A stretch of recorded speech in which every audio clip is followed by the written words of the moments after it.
Ouida, épicentre de la célébration de la culture, de l'art et de la spiritualité vaudou. Ce numéro de Club Média 7 est consacré au débrief de la première édition des Vaudou Days, un événement historique qui reste gravé dans les esprits. En France, Elisabeth Borne a démissionné de Matignon et pour lui succéder, le jeune Gabriel Attal. On aura le temps de revenir sur cette actualité au cours de cette émission. Et puis sur la toile, le mariage de Sadio Mané suscite des vagues de commentaires. Mesdames, Messieurs, bonsoir. Vous l'auriez compris, c'est le menu de cette émission, votre émission Club Média 7 de ce dimanche. Et je reçois pour la cause Serge Deffordy, analyste politique. Serge Deffordy, bonsoir. Bonsoir.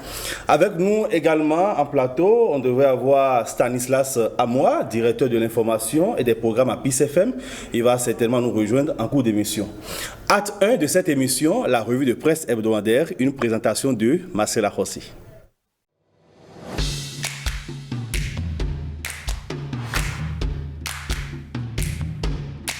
Rite officiel Vaudou Days 2024, une année de paix et de prospérité annoncée par le TOFA. Patrice Talon, au cœur des manifestations, les Vaudou Days ont fait de la cité historique de Ouida un carrefour international plus qu'elle ne l'était. L'ambiance autour des places d'animation était époustouflante. Grande mobilisation, clameur, effervescence. Porteur de cette innovation, le chef de l'État Patrice Talon a fait le tour de tous les sites d'animation, embrassant le public à son passage. Au milieu d'une foule indénombrable, sur la plage de la Porte du Non-Retour, le président Patrice Talon a vécu tous les moments forts de ce festival culturel et cultuel. L'effervescence était à son comble. Cette première édition a uni le peuple béninois et réuni ses afro-descendants autour de leur identité culturelle et cultuelle. Durant les 2 jours de célébration, Cotonou, Calavi et les villes environnantes ont été vidées pour Ouida. Les Béninois, en parfaite connexion avec leur culture et leur spiritualité, racontent fraternité. Animation culturelle, procession des fidèles, prières, louanges et bénédictions œcuméniques vaudou. C'est le cocktail proposé pour immerger le public dans le panthéon vaudou. Une foule en extase, en parfaite communion avec la symphonie du son et de l'air. Ainsi observe fraternité les 2 spectaculaires concerts au bord de la mer qui ont tenu en haleine le public au cours de ces 2 jours de célébration. Le premier de musique moderne et le second de musique traditionnelle ont atteint les standards de la mobilisation, signe le journal. La cité historique de Ouida n'a jamais drainé autant de monde pour une manifestation, renchérit le quotidien de service public. 2024 sera une année positive pour tout le pays selon l'interprétation du TOFA, l'une des plus grandes attractions de cette célébration des Vaudou Days. Pour la première fois dans l'histoire du Bénin, selon Fraternité, la consultation s'est faite en présence du chef de l'État et son gouvernement, du président de l'Assemblée nationale, des personnalités politico-administratives et du grand public. Parlons d'autres faits marquants et beaucoup commentés en ce début d'année. Sadio Mané, leader d'attaque du Sénégal, il s'apprête à disputer la Coupe d'Afrique des Nations en Côte d'Ivoire avec l'ambition de réussir un incroyable back-to-back après le titre décroché en février 2022 par les Lions de la Teranga. Mais avant ce grand rendez-vous, le buteur d'Al Nassr a vécu un moment très important d'un point de vue personnel. Un mariage avec une jeune femme de 18 ans a fait naître de nombreuses rumeurs en ce début d'année. Face aux critiques, le père de la mariée a pris la parole. Certains médias locaux ont parlé de mariage arrangé. Au Palais de la République, mardi dernier, à l'occasion de la remise du drapeau aux Lions de la Teranga en partance pour la Côte d'Ivoire, hôte de la prochaine Coupe d'Afrique des Nations, les joueurs d'Aliou Cissé ont été reçus par le chef de l'État. Ce dernier n'a pas manqué l'occasion de chambrer le leader technique sénégalais. Un moment particulier s'est produit lors de la cérémonie de remise de drapeau à l'équipe nationale, racontent les médias. Le chef de l'État a appelé l'attaquant d'Al Nassr à ses côtés pour le féliciter après son union scellée dimanche passé en lui lançant cette phrase « Tu as un autre travail en dehors de marquer des buts ». En France, depuis l'annonce de sa nomination, les commentaires sur l'âge du Premier ministre pleuvent. À 34 ans, Gabriel Attal est le plus jeune chef de gouvernement de la 5e République française. S'il y a bien une chose que les oppositions et les journalistes n'ont pas oublié de mentionner à l'annonce du nouveau Premier ministre, c'est son âge. 34 ans. De quoi faire pâlir d'envie certains barons de la vie politique française, tel François Bayrou, qui n'a pas hésité à faire part de ses interrogations quant à l'expérience de Gabriel Attal pour diriger un gouvernement. Loin d'en rougir, l'homme au parcours politique fulgurant l'a présenté comme un atout en rappelant lors de la cérémonie de passation de pouvoir que le plus jeune président de la République de l'histoire venait de nommer le plus jeune premier ministre de l'histoire. Il a affirmé y voir le symbole de l'audace et du mouvement et surtout le symbole de la confiance accordée à la jeunesse. Et le concerné lui-même, Gabriel Attal, déclare « C'est une fonction évidemment majeure à l'âge qui est le mien, avec une responsabilité exceptionnelle qui est celle d'être au rendez-vous des attentes de nos concitoyens dans un contexte très difficile », a-t-il déclaré, tout en admettant qu'évidemment c'est difficile, évidemment qu'on ne peut pas tout régler en un claquement de doigts.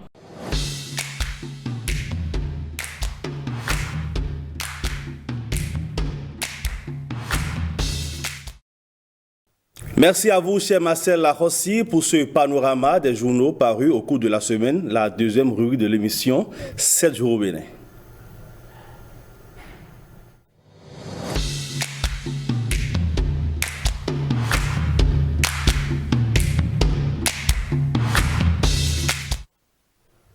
Serge Defodi, les Vodun Days, on en parle. Vous avez suivi un peu cette grosse actualité au cours de la semaine. Ouida qui était le cœur du monde. Alors, il faut dire qu'il a été question pour le gouvernement d'aborder donc cette question du vaudou d'une manière complètement décomplexée afin de mieux véhiculer les valeurs que prône, disons, cette religion et de dédiaboliser cette religion qui est présente sur plusieurs continents. Alors, pari gagné pour l'exécutif? Oui, déjà on peut dire que c'est un pari gagné pour l'exécutif parce que l'événement a été une totale réussite. Vous l'avez déjà dit, lorsqu'on évoque le nom vaudou à n'importe quel endroit dans le monde entier, on pense au Bénin parce que ça prend sa source au Bénin. Vaudou existe dans plusieurs langues, mais vaudou, ce vaudou-là dont on parle à l'international est en Fongbe. Et donc, on se réfère systématiquement au Bénin. Mais l'image, la réputation que ce vaudou-là à l'international, c'est une image diabolique. C'est une réputation très diabolique où on trouve quand on évoque vaudou, on pense tout de suite à la mort ou à la sorcellerie, à quelque chose qui fait mal aux gens. Et donc, nous avons beau essayer même de montrer que le Bénin est aussi un pays chrétien, un pays islamique, mais ça ne marche pas. On nous colle. Un pays laïque, oui. Nous avons beau essayer de montrer, oui, par là que le Bénin est un pays laïque, mais ça ne marche pas véritablement. Quand vous allez à l'extérieur du pays, où vous dites aux gens que je suis béninois, mais chrétien, on dit vous êtes sûr, parce que c'est comme si, même si vous êtes chrétien, vous devez pratiquer le vaudou. Le vaudou, dans un dessin peut-être de nu à un individu. Et donc, c'est l'idée que les gens ont par rapport à cela. Le gouvernement de son excellence Patrice Talon a affiché une volonté remarquable quand même de faire de notre pays un pays touristique. Un pays qui n'a pas beaucoup de ressources naturelles devait trouver des moyens quand même pour se mettre sur les pans d'un développement, même si ce n'est pas instantané, mais qui peut venir en tout cas dans un temps assez raisonnable. Et il y a beaucoup de politique dans ce sens. Et c'est la politique actuelle, c'est de refaire l'image, la réputation du vaudou à l'international. Et ils ont trouvé que, au-delà de la spiritualité, le vaudou, c'est là, c'est aussi de la culture. Et donc, il faut qu'on puisse transformer peut-être, ou bien il faut qu'on organise un festival au cours duquel tout le monde peut se retrouver, qu'on soit chrétien, islamiste ou tout ce que nous voulons, qu'on puisse se retrouver facilement dedans, parce que lorsqu'on parle de l'art, il est partagé de tous. Lorsqu'on parle de la culture, que je sois chrétien ou pas, la culture, ça nous appartient tous, c'est ça qui nous identifie, bien évidemment. Donc, vous pouvez aller au Vodun Days, comme ils l'ont appelé, pour aller défendre le côté culturel de la chose, le côté, le côté art de la chose. Et donc, c'est déjà ça. Et après, il y a aussi la spiritualité. Et c'est les la différentes théorie activités sur laquelle repose l'événement à culture et spiritualité. Justement. Donc, au-delà de la spiritualité, au-delà du cultuel, c'est aussi de l'art, c'est aussi de la culture qu'on a vendu. Et pour le faire, toutes les activités vous auriez constaté qu'il y a eu quand même beaucoup d'attractions. Ouida était sous les projecteurs.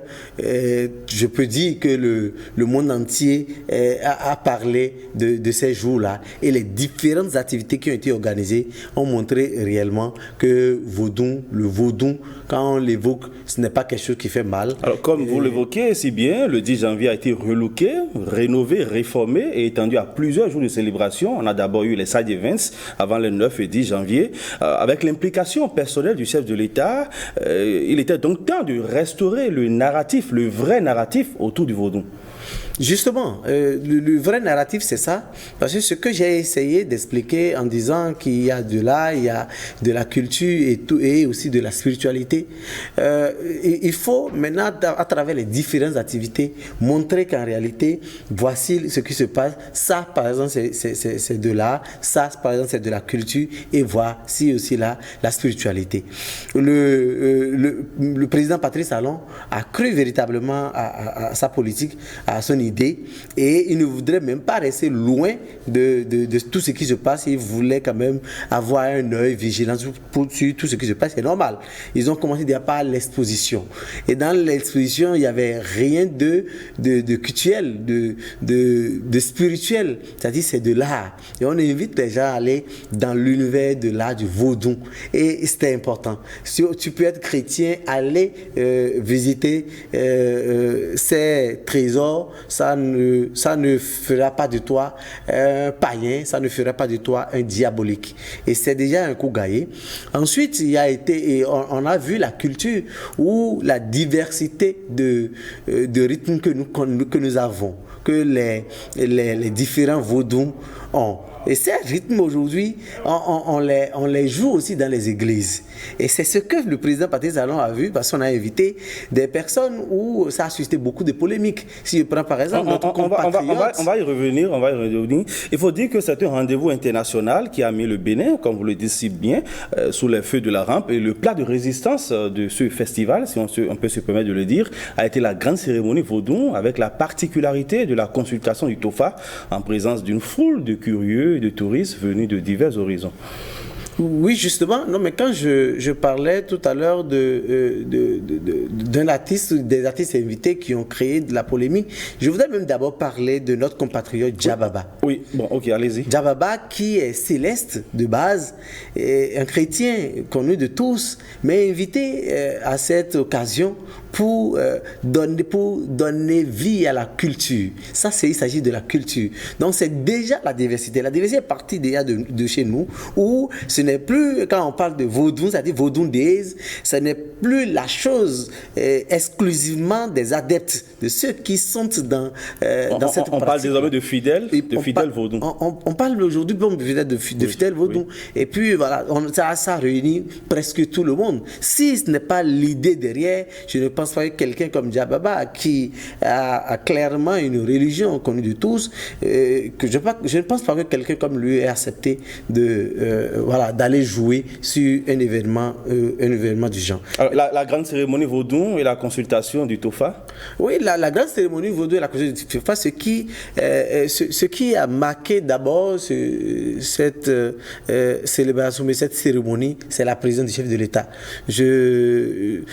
Sauf si je me trompe, sinon je dirais que c'est la première fois où on a vu cette cérémonie de Tofa où un chef d'État était présent et est resté du début jusqu'à la fin. Ça montre déjà que c'est du sérieux, ou quelque part cette cérémonie a certains avantages, ça dépend de celui qui le voit, et puis ce que les autres peuvent aussi penser par rapport à cela. De toutes les manières, tout a été fait de façon à démystifier le vaudou, de façon à amener ceux qui avaient une image négative de la chose puissent savoir que cela n'est pas véritablement le cas.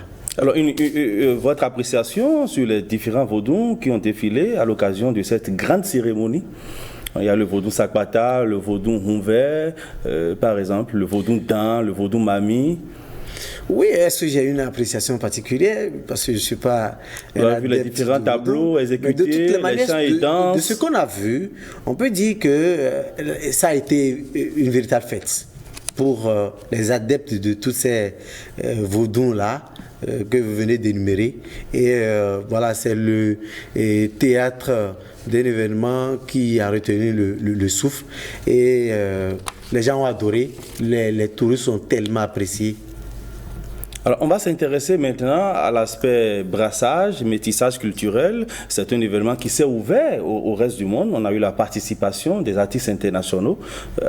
Alors, quel est le regard que vous projetez sur cette innovation? Justement, quand vous prenez par exemple l'invitation de ces artistes de renommée internationale, ça a suscité beaucoup de polémiques.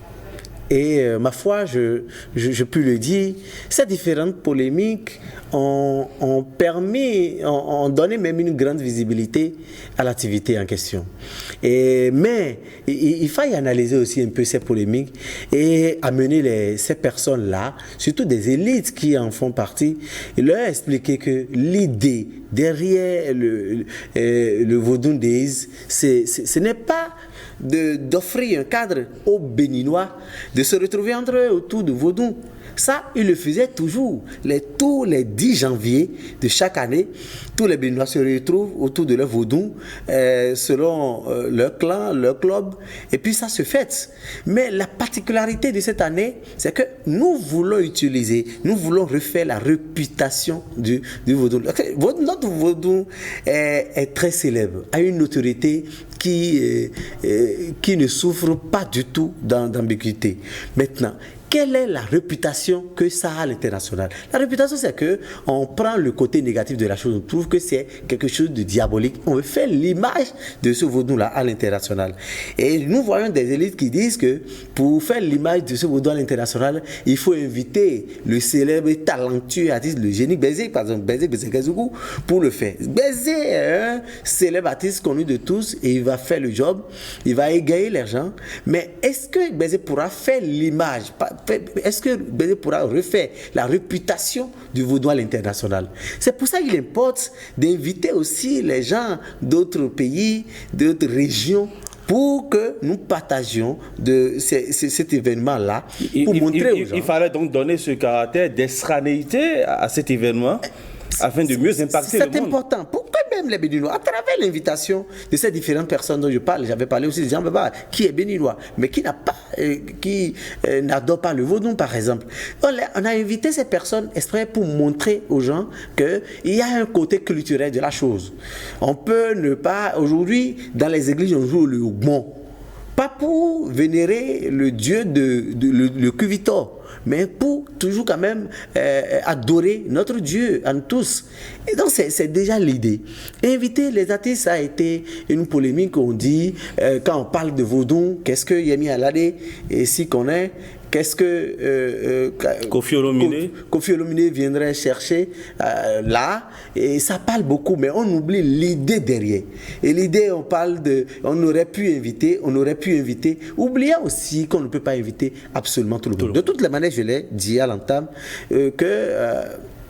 et toutes ces polémiques ont contribué à la grande visibilité de l'événement, à la réussite de l'événement. Déjà, dans les jours à venir, à commencer par la déambulation brésilienne qui a été le tableau inaugural des Vaudou Days. Ça, par exemple, ça a suscité une certaine polémique que moi, j'ai souvent, je n'ai pas trouvé forcément le bien fondé. Voyez-vous, ce qui s'est passé sur la toile où moi j'ai condamné sur le premier point, vous dites que ces images-là désacralisent la femme, or le vaudou sacralise. Les Vaudou Days ne visaient pas forcément le côté spirituel de la chose, je l'avais dit plusieurs fois déjà, il y a là la culture. Maintenant, la désacralisation que vous voyez là, vous servez de relais à cette désacralisation. Ça veut dire que vous êtes en partie responsable de cette désacralisation-là. Ça, c'est primo. Secondo, ce qui m'a encore embêté, je dirais que les gens critiquent. On a vu des gens qui ont publié sur les réseaux sociaux que ce n'est pas bien ce qui se passe, mais ils ont pris leur moto de leur voiture, Ils sont allés là-bas et c'est justement à cause de ces Brésiliens-là. Ça voudra dire quoi? C'est comme... Le truc est assimilable comment on appelle, aux sites pour adultes qui sont des sites très célèbres qui recueillent toujours des millions de vues sous les différentes vidéos, mais personne n'assume qu'il adore ou bien qu'il les regarde. Et c'est exactement ce qu'on a constaté. Il y avait eu que de l'hypocrisie. Il y avait aussi l'envie de salir l'image de la chose, de faire la politique dans tout.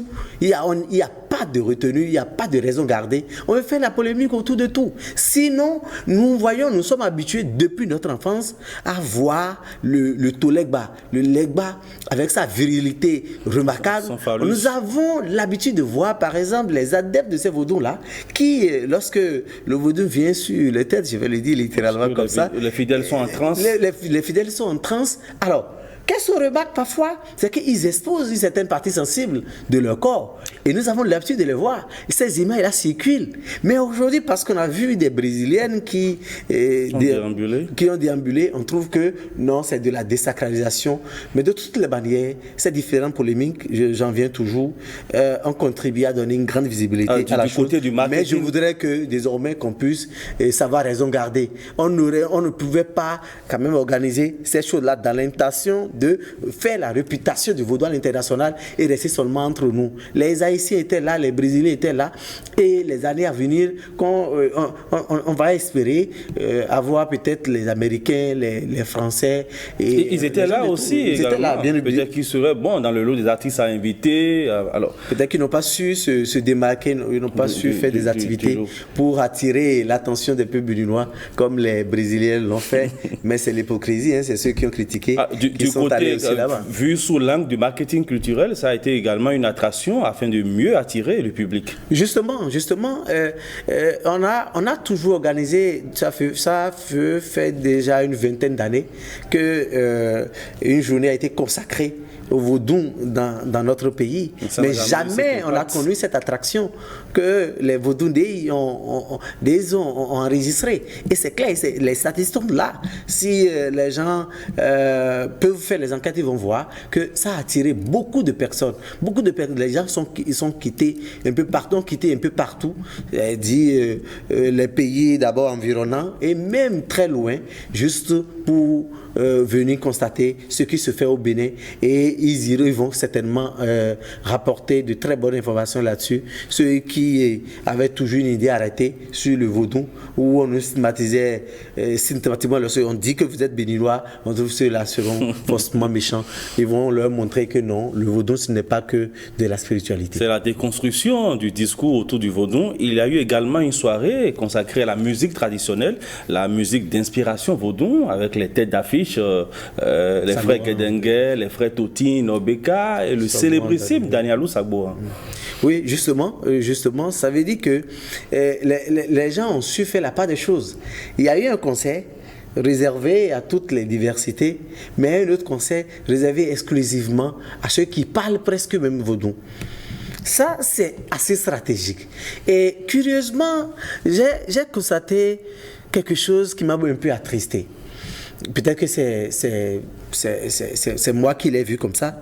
Mais ceux qui ont crié, ils ont bavardé, ils ont dit on ne devrait pas inviter Yami Alade, on ne devrait pas inviter Kofi Olomide.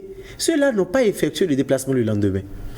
Et on voudrait qu'on ne fasse plus le débat simplement sur la toile, sur les médias, et puis ça s'arrête là. Il faut qu'on apprenne aussi à aller soutenir les gens, à aller montrer que c'est ça.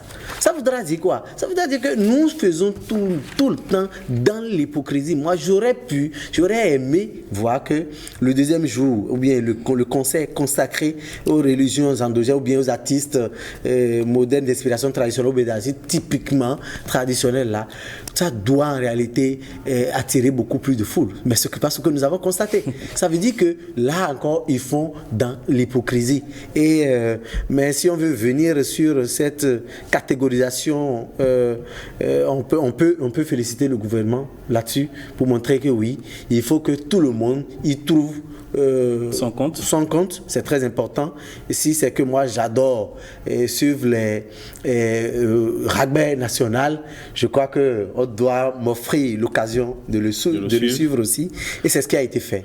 Et je voudrais aussi dire que tous les artistes qui chantent le vaudou ne peuvent pas être invités. Il faut comprendre cela. On aurait pu... Et d'ailleurs, ce n'est plus la première édition. On aura d'autres éditions, on aura d'autres artistes. Et ce ne seront pas les mêmes artistes qui seront toujours sur ces événements-là. Ça, il faut dire, mais avant ce spectacle de musique traditionnelle, il y a eu le spectacle qui a fait un focus sur les danses cérémonielles et royales d'Abomey. Justement, ça c'est tout ça là, ça entre en ligne de compte de la culture que nous avons commencé par chanter. C'est une fois encore on veut montrer à tous ceux qui viennent de l'étranger, même les Béninois, qui n'ont pas eu la chance de voir cette danse là, ils ont eu l'occasion de le voir, de la voir. Donc cette danse, de les voir, ce sont des tableaux qui ont magnifié là de la danse dans les cours royales d'Abomey. Dans les cours royales d'Abomey. Et l'histoire d'Abomey, c'est quand même a une notoriété qui ne dit pas son nom et nous le connaissons tous. Alors, quels sont les autres aspects de cet événement qui auront retenu votre attention? Je dirais la présence du chef de l'État. La présence du chef de l'État, ce n'est pas une présence brève. Et on peut dire qu'il a fait presque 3 jours. Et il était sur tous les événements presque. Et la partie qui a retenu plus mon attention, c'est le concert. Je vais dire les différents concerts. Pour le compte du premier jour, il est resté du début jusqu'à la fin. Il est resté debout. Il est resté debout. Énergique. Et il est resté du début jusqu'à la fin. C'était pas facile. Ça veut dire que nous avons eu la chance de voir notre président de la République encore très en forme. Parce ce qu'il a fait là, beaucoup de jeunes ne pourront pas peut-être le faire, mais il le fait en esquissant parfois des pas de danse. Il montrait carrément qu'il accorde de l'intérêt à notre culture, qu'il accorde de l'intérêt à tout ce qui est culturel, à tout ce qui est culturel dans notre pays. Et c'était beau à voir. Ça a donné même du courage aux différents artistes qui sont passés sur scène. Et je crois qu'on ne peut pas rater l'occasion de féliciter le président de la République pour cet effort remarquable. Merci à vous, Serge Defodi. Je reste avec vous pour la 3e rubrique de cette émission, Interactu.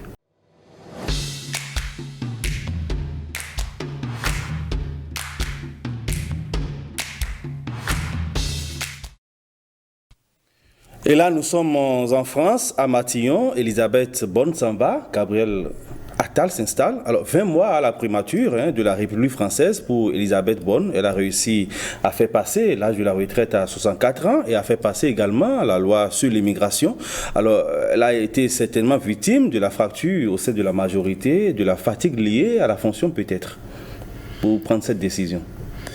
Oui, ce qui est évident, c'est qu'il y a certaines choses que nous ne constatons pas trop, nous ne voyons pas, étant des spectateurs. Sinon, Elisabeth Borne n'est pas très âgée, elle n'est pas moins âgée aussi, 62 ans. Je crois qu'elle a encore l'énergie peut-être nécessaire pour supporter. Il faut reconnaître qu'elle a fait ses preuves à la primature française, mais depuis un moment, elle était déjà en chute libre, ou dans les sondages, on ne la retrouvait plus du tout. Le parti de Marine Le Pen évoluait dans les sondages. Et je crois qu'elle-même constatait qu'il y a lieu donc de prendre cette disposition pour que les choses ne se cassent pas entre ses mains. Je crois que ça a été une décision salutaire de sa part, parce qu'avec cela, elle est passée par la grande porte Mais si elle y restait jusqu'à un moment donné, je crois qu'on va la forcer de partir et ça ne va pas du tout être bon. Donc, de loin, c'est ça. Elle a réussi beaucoup de résultats, mais elle était déjà en chute libre. Alors, Gabriel Attal, 34 ans, c'est certainement le plus jeune chef de gouvernement français de la Ve République, ancien porte-parole du gouvernement, ancien ministre de l'Éducation. C'est un pion sûr de la Macronie qui assure désormais la primature. Justement, c'est comme vous l'avez dit, il a été là, il a été toujours dans le giron de Macron, pendant qu'il était aussi lui-même ministre, avec le président François Hollande. Le jeune Attal était déjà là. Et il fait partie de ceux-là qui ont cru en lui, en son projet de société et qui ont commencé par travailler. Il est rentré au gouvernement aussi très jeune et il a gravi des échelons. Vous l'avez cité ici. Et il a fait, quand on voit ce jeune au ministère, par exemple, de l'Éducation, et il comprend que l'éducation est le socle, est la base. Et il fait véritablement de l'éducation son cheval de bataille. Et il se démarque sur le terrain. Dans les sondages, à certains endroits, il dépasse Elisabeth Borne de 80%, 50%. Il est très aimé actuellement en France. Il a le vent en poupe.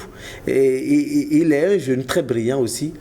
Du coup, je crois que ce n'est pas une surprise de le voir à ce niveau.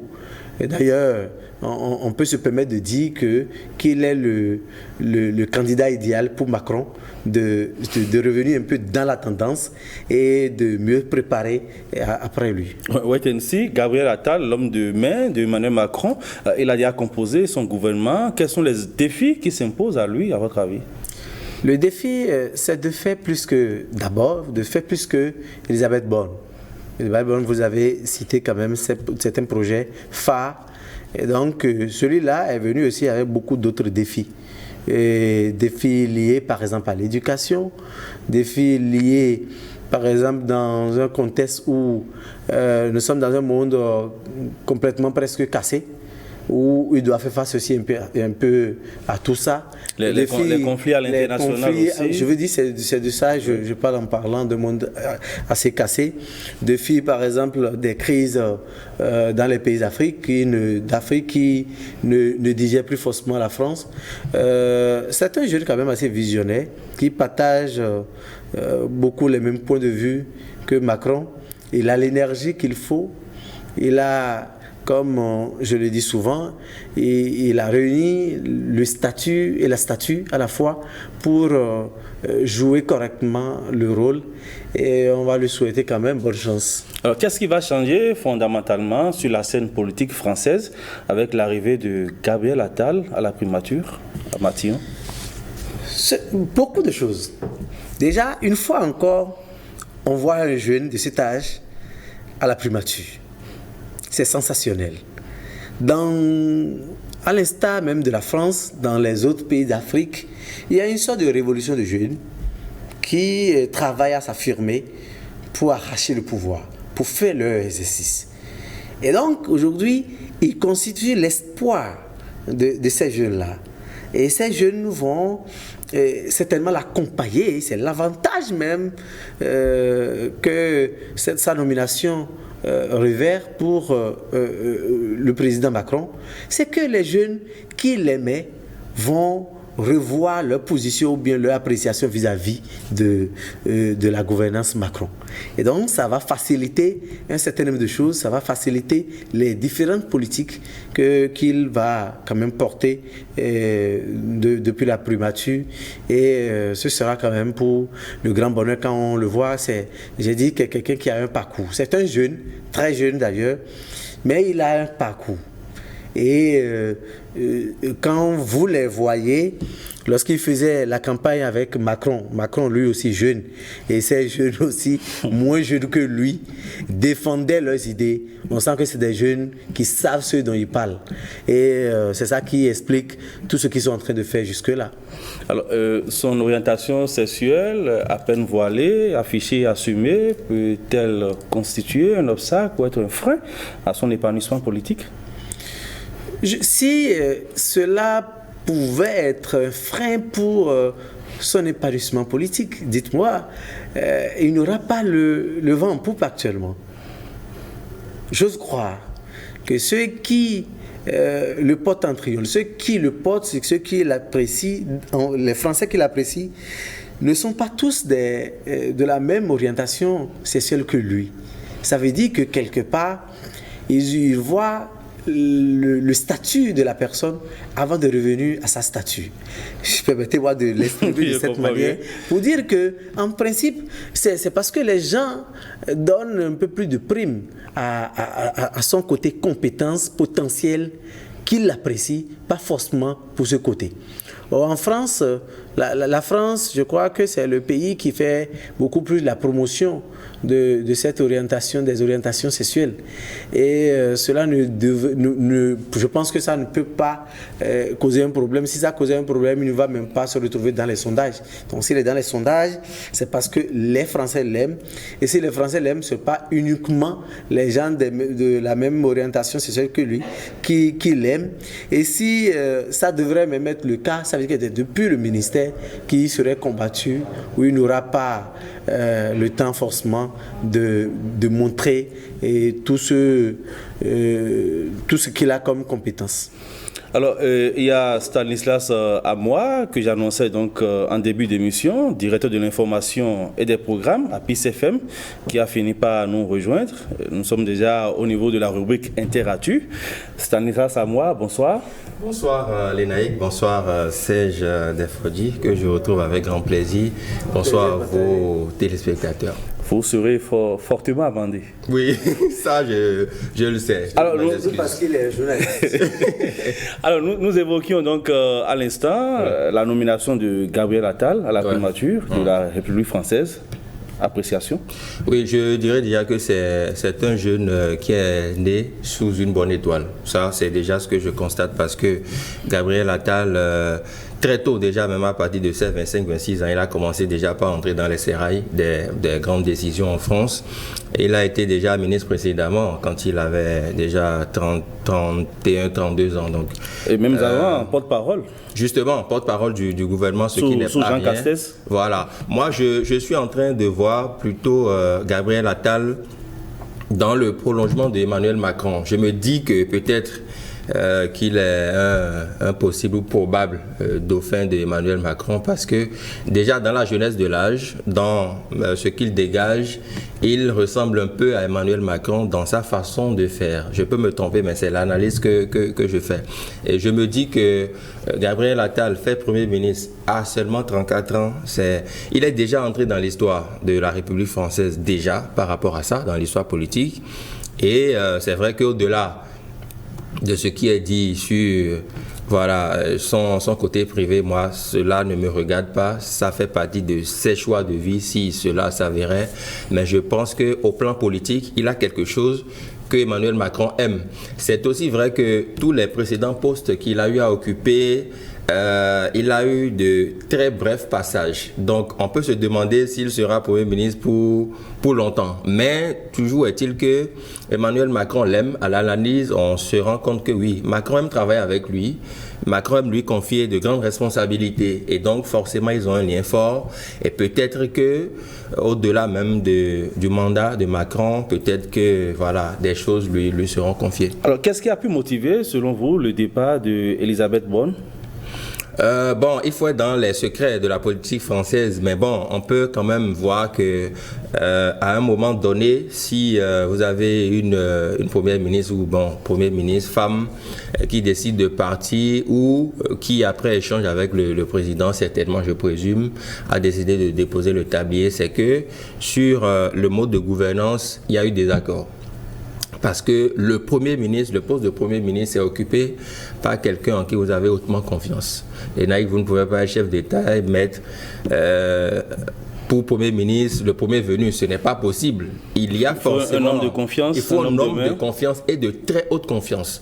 Alors si à un moment donné, il y a eu crise de confiance entre Elisabeth Borne et Emmanuel Macron sur certainement des sujets ayant trait à la vie politique française et surtout à la politique. Vous savez aussi qu'au niveau de leur parlement, ce n'est pas toujours, il y a eu les derniers combats que j'ai suivis, ce n'est pas toujours un long fleuve tranquille pour Emmanuel Macron. Et donc si dans la nouvelle politique et dans la nouvelle configuration, Elisabeth Borne ne s'est pas forcément retrouvée, on sait aussi qu'elle a quand même un certain âge, un certain parcours. Est-ce qu'elle partage toujours l'orientation politique à lui imprimée par Emmanuel Macron? Parce que vous avez beau être l'aîné de quelqu'un, si c'est lui qui est au gouvernement, c'est à lui de vous imprimer le rythme politique qu'il veut. Et donc si Elisabeth Borne, de ce point de vue, ne s'est pas vue vraiment se soumettre à certaines injonctions, mieux vaut qu'elle quitte le gouvernement. Et donc c'est sous ce prisme-là que moi je vois son départ du gouvernement. Alors le tout nouveau Premier ministre français a dévoilé déjà son gouvernement. Quelles sont les chances de réussite de cette équipe? Les chances, je pense que les chances, il doit beaucoup prier. Je ne sais pas s'il est croyant, mais il doit beaucoup prier. Parce que j'ai noté, depuis que Emmanuel Macron est là, que ce n'est pas facile d'être ministre dans le gouvernement d'Emmanuel Macron. Je ne sais pas si vous avez fait la même analyse. Ce n'est pas du tout facile. Et il y a des portefeuilles qui sont assez sensibles. Voilà, le porte-parole du gouvernement, le ministre en charge de la diplomatie, le ministre de la jeunesse. Il y a un portefeuille aussi qui est très sensible et qui fait que très souvent les occupants de ce portefeuille-là, à un moment donné, se sentent soit fragilisés, soit ils ne rentrent plus forcément dans l'orientation politique dressée par Emmanuel Macron. Je voudrais que Gabriel Attal se concentre véritablement et dise la vérité à ses nouveaux ministres, c'est-à-dire aux membres de son gouvernement, parce que ce n'est pas tant facile, parce qu'on sait que la présidentielle prochaine en France pointe à l'horizon. Nous sommes à quelques encablures, et quand on forme un gouvernement comme ça, dans un contexte pareil, parce que ce n'est pas un contexte assez facile, il y a eu le départ inattendu, je dirais, d'Elisabeth Borne. Elle serait restée là, que le précédent gouvernement serait toujours resté en place. Et donc, quand il y a eu ça, et que vous formez un gouvernement dans pratiquement la précipitation, parce que Gabriel Attal ne se voyait pas, il y a une semaine en arrière, Premier ministre de la France. Donc, il a fallu des concours de circonstances pour qu'il soit nommé. Et donc, qu'il soit nommé et que justement qu'il forme son gouvernement dans la précipitation, dans la trop grande rapidité, c'est que il faut qu'il prie. L'autre chose aussi, c'est que si ça ne marche pas, la politique ou la structuration de la politique au niveau de tous les sommets d'État demande à ce que des restructurations soient faites. Donc quand ça ne va pas marcher, il est libre quand même de démettre certains, de les faire remplacer par d'autres, et puis ça va continuer. Alors dans les médias, les challenges, les défis à relever par Gabriel Attal? Non, le premier défi, c'est déjà pour moi, d'échanger un peu avec Emmanuel Macron et de voir quelle est la réelle politique d'orientation qu'il veut pour la France. Parce que, à mon sens, il n'y a de challenge véritable que si vous comprenez les objectifs fixés par votre patron. Donc, je ne sais pas si Gabriel Attal, de ce point de vue en tant que Premier ministre de la République française à l'heure actuelle, comprend bien l'orientation politique que veut imprimer Emmanuel Macron. Tout part de là. Dès lors qu'il s'imprègne de l'orientation politique et qu'il a véritablement compris, il peut maintenant se lancer sur les challenges. Je pense qu'il y a des défis à plusieurs endroits. Au niveau de l'emploi des jeunes, il y a l'affaire des gilets jaunes qu'il faut juguler dans une certaine mesure parce que c'est très important. Il y a aussi que nous sommes dans un contexte où, qu'on le veuille ou pas, peut-être que sa vie privée va ressurgir parce que dès que le gouvernement a été formé, eh bien, il y a eu assez de choses qui ont été dites, par rapport au ministre, je crois, de la jeunesse ou des affaires étrangères. Des affaires étrangères, qu'il a fait nommer, qu'il aurait quand même des choses. Donc, c'est véritablement compliqué. Il faut dire les choses qui se laissent. En tout cas, je mets le conditionnel parce que je n'ai pas vraiment de preuves. Et donc, il ne faudrait pas que les à côté influent sur le fonctionnement même, parce que ça va déteindre. Imaginez un conseil des ministres, comment ils vont se regarder, parce que ce sont des êtres humains après tout. Et donc, c'est de ça qu'il s'agit. Ils sont sur les réseaux sociaux, ils sont sur Internet, ils voient tout ce qui se dit, tout ce qui se raconte sur eux. Donc, ce n'est pas facile pour la cohésion d'un groupe. Donc, je pense que ce sont des détails à régler avant maintenant d'amorcer les grands chantiers. Merci à vous, Stanislas Amoa. Vous avez fini par nous rejoindre. Oui. Dernière ligne droite de l'émission, Potin de la Toile.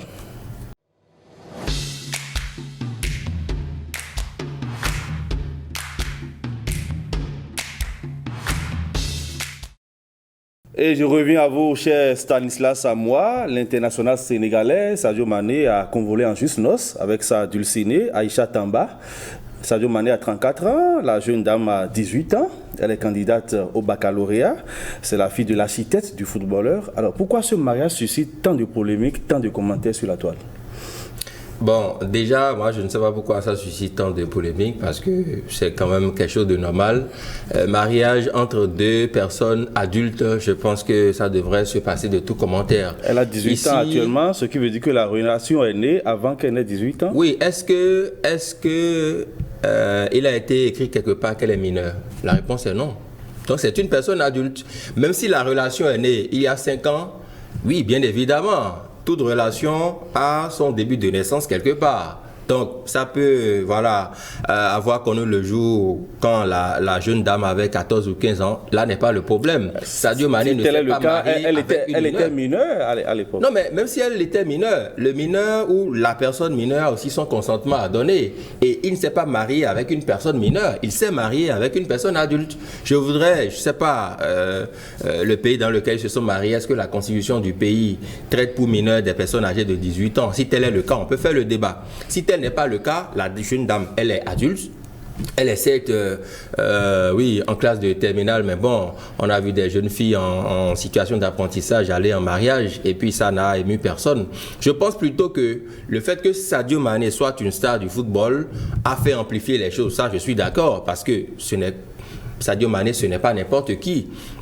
Mais à la vérité, il faut reconnaître que l'amour, comme le dirait un célèbre penseur, un tyran qui n'est pas une personne. Vous pouvez tomber amoureux de quelqu'un qui est moins âgé que vous ou qui est plus âgé que vous. Donc là n'est pas forcément le débat. Le débat, c'est au niveau du consentement.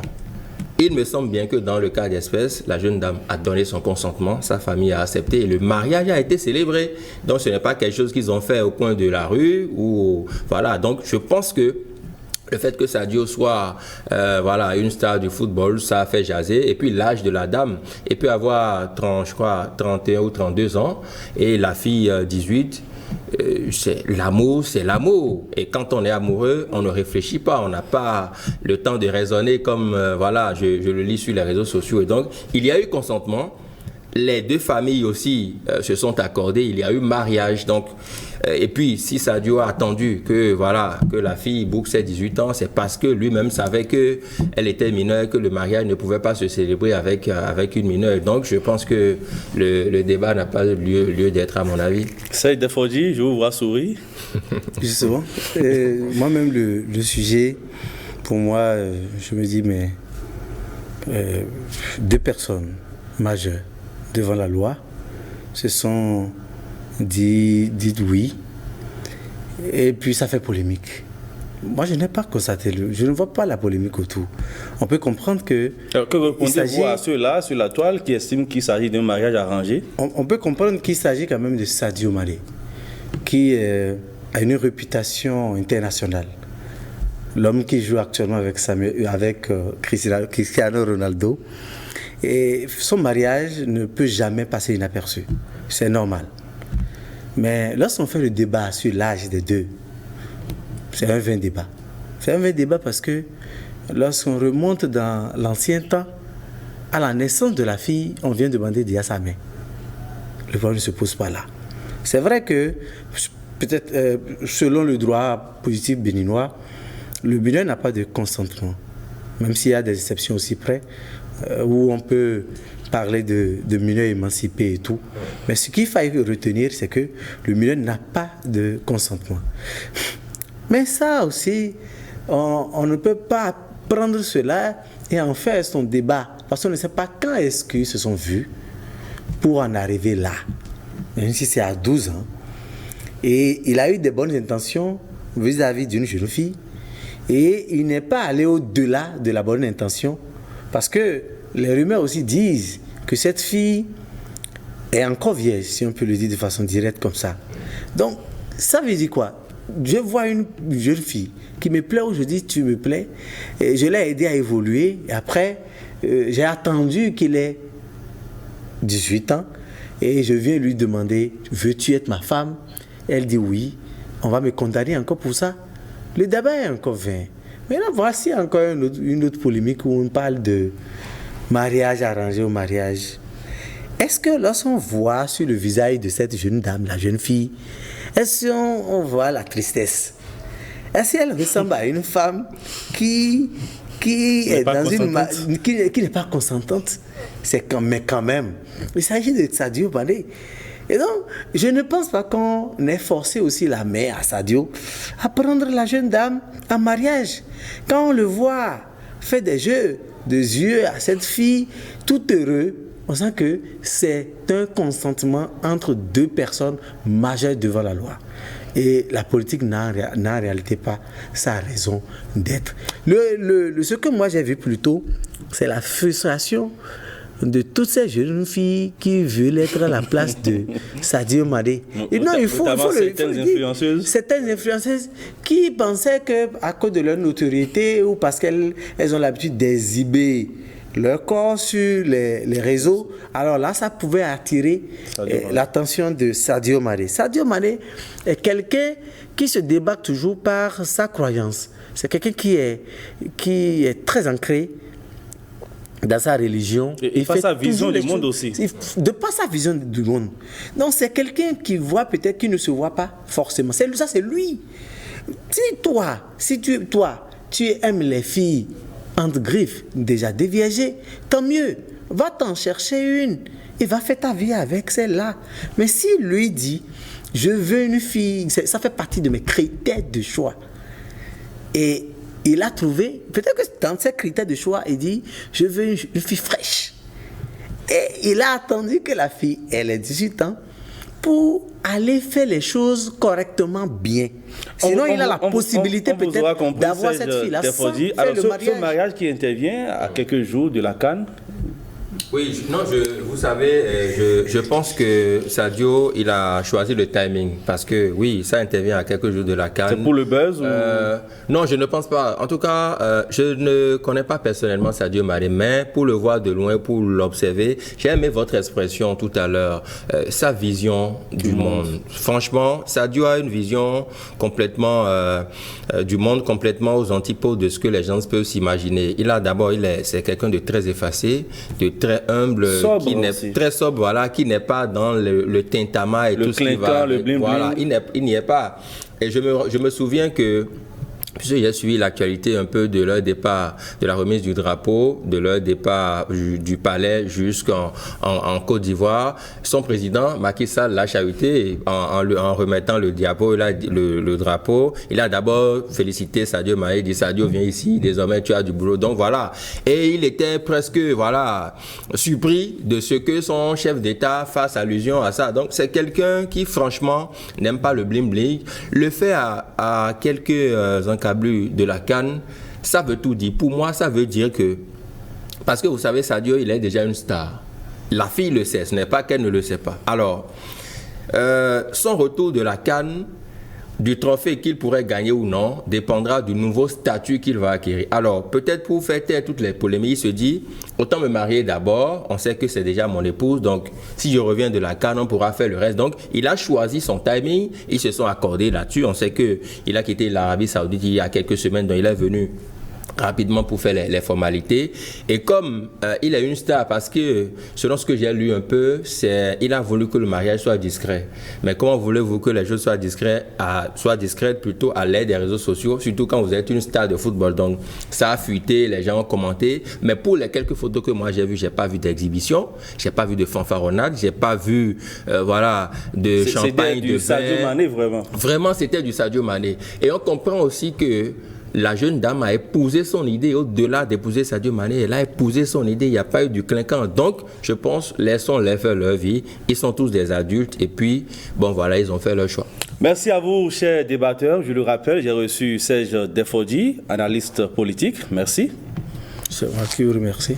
Stanislas Amoir, directeur de l'information et des programmes à PIS FM. Oui. Merci. Merci vraiment. Merci quand même. Merci beaucoup. Toutes mes excuses. Merci à toute l'équipe de préparation et de réalisation de cette émission. Merci à vous, chers amis téléspectateurs, vous qui nous avez suivis. Je souhaite un joyeux anniversaire à l'homme de la revue de presse, Marcel Arossi, qui souffle aujourd'hui une bougie de plus. Merci d'avoir été des nôtres. À très vite.